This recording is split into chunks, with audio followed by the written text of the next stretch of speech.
préfères que j'enlève les lunettes, c'est plus sympa. C'est mieux. Alors bonjour Jonathan Delay.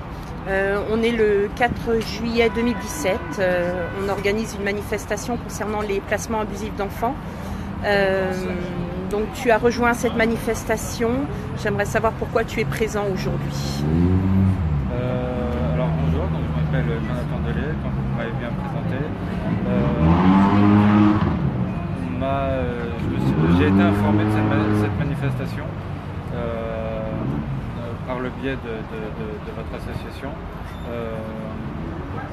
Donc pour moi il était important de venir parce que moi-même j'ai subi des placements abusifs et non abusifs par l'État français. Ainsi beaucoup de personnes connaissent mon histoire, j'ai été victime de l'affaire Dutroux.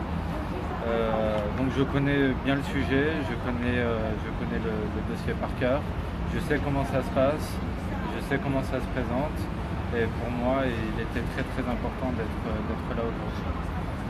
Voilà. Jonathan, lorsqu'on te parle de placement abusif, bien évidemment on parle d'enfants placés illégitimement au sein d'une protection de l'enfance, de la protection de l'enfance.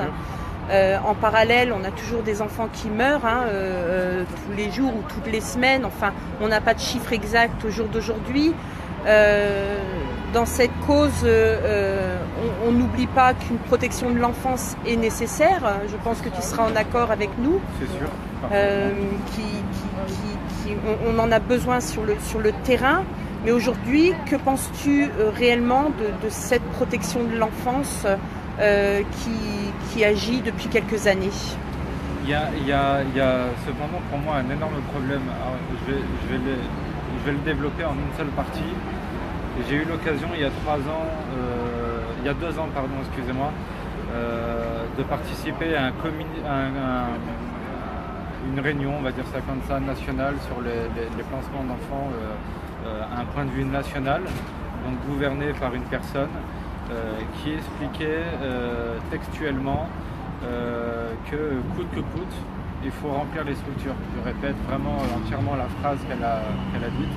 Coûte que coûte, il faut remplir les structures. C'est pas le fait de remplir les structures qui m'a personnellement choqué, parce que forcément il n'y a pas que des placements abusifs, il en existe, mais c'est plutôt le coûte que coûte qui m'a profondément perturbé. Et on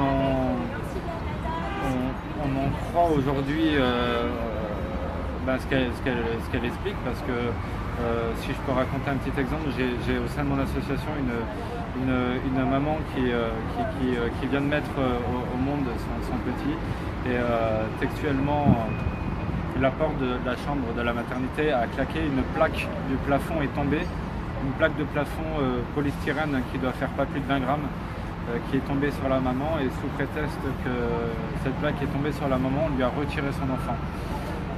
Donc cela veut bien prouver que... On rentre dans l'absurde. Ah non, mais vraiment dans l'absurde. Et puis c'est du n'importe quoi, globalement. Oui, parce que rappelons-le, à l'heure actuelle, puisqu'il faut remplir coûte que coûte ces structures, ne nous étonnons pas, puisque des budgets prévisionnels sont faits d'une année sur l'autre pour savoir combien d'enfants on va placer d'une année sur l'autre, ce qui est juste abject. On fait ça dans le commerce, mais on ne fait pas ça pour les enfants. On ne sait pas qui l'année prochaine sera maltraitant comme parent, a priori, ou alors ils travaillent tous dans la médiumnité, mais ce qui m'étonnerait fort. Mais ils sont très forts. Rappelons-le, oui, très fort pour détourner beaucoup de choses sur les rapports, des mots-clés, des codes sociaux, des codes de paroles qu'ils ont vraisemblablement appris en formation, et puis c'est national, ça va sans dire. Mais on est d'accord que de plus en plus d'enfants, de bébés se font enlever en maternité, qu'on parle beaucoup aussi de la loi sur l'adoption. Alors ce qui serait pas étonnant au jour d'aujourd'hui de voir des nourrissons se faire retirer à leurs parents, parce qu'on ne peut pas faire adopter un enfant de 13 ans, c'est difficile. Il est plus rentable, tout simplement. On va rentrer dans le vif du sujet, qu'il n'est plus rentable pour l'État. Tout à fait, les 0-6 ans sont rentables pour la protection de l'enfance. Doublement, voire triplement plus rentable s'il est handicapé. Tout à fait. Donc on parle bien des enfants autistes, hyperactifs, qui ont besoin de professionnels autour.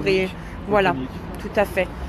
Donc c'est quand même une situation invraisemblable, pour ne pas parler de scandale, parce que n'oublions pas, si on va parler de scandale, il y a des parents qui meurent, il y a des enfants qui meurent. Une fois les enfants rendus, ce sont des enfants malades que l'on retrouve, ce sont des cellules familiales qui éclatent. C'est quelque chose qu'on ne peut pas laisser faire, Jonathan. Mais on en fabrique, le mot va être trash, mais la réalité elle est là, on construit des sociopathes, des personnes, des enfants qui en grandissant vont être socialement abjects, c'est-à-dire qu'ils vont repousser tout le monde. Bien sûr, il y a tout le monde qui passe, avec le travail ça va être très compliqué, avec la famille ça va être très compliqué, au niveau de ses relations sentimentales ça va être très compliqué, et même vis-à-vis de ses futurs projets ça va être très très compliqué. Oui, parce que la carence affective du coup est totalement abolie. La carence affective, pardon, le côté affectif est totalement aboli, puisqu'on a coupé l'enfant de ses racines, de tout repère, de tout repère, et qu'une protection de l'enfance n'est pas un repère familial pour le coup. Et donc certes on amène une petite, j'ai envie de dire petite éducation, parce que parfois il faut voir dans quel état sortent les enfants, mais n'oublions pas que l'affect dans la vie d'un individu, peu importe qui il soit, est à 90% beaucoup plus important que toute autre chose. C'est ce qui permet de construire un être humain. Ne l'oublions pas. Jonathan, nous on te remercie de t'être déplacé en ce 4 juillet 2017 pour une énième manifestation. C'est moi qui vous remercie. On continue, on ne lâche pas. On ne lâche rien. Parle-nous de ton association, elle s'appelle Stop Violence Enfant. Stop Violence Enfant. Il va avoir 2 ans au mois de septembre. Et que j'ai conçu, ça fait quelques années que j'avais le projet de la concevoir. Et c'est une association qui se bat contre tout style de maltraitance, contre les placements abusifs, contre la violence intrafamiliale, contre la violence faite aux enfants, le viol, l'agression sexuelle, et tout, voilà, tout ce qui peut engendrer vraiment l'enfant. Très bien. On te remercie énormément, Jonathan. Merci pour ton témoignage. C'est moi qui vous remercie.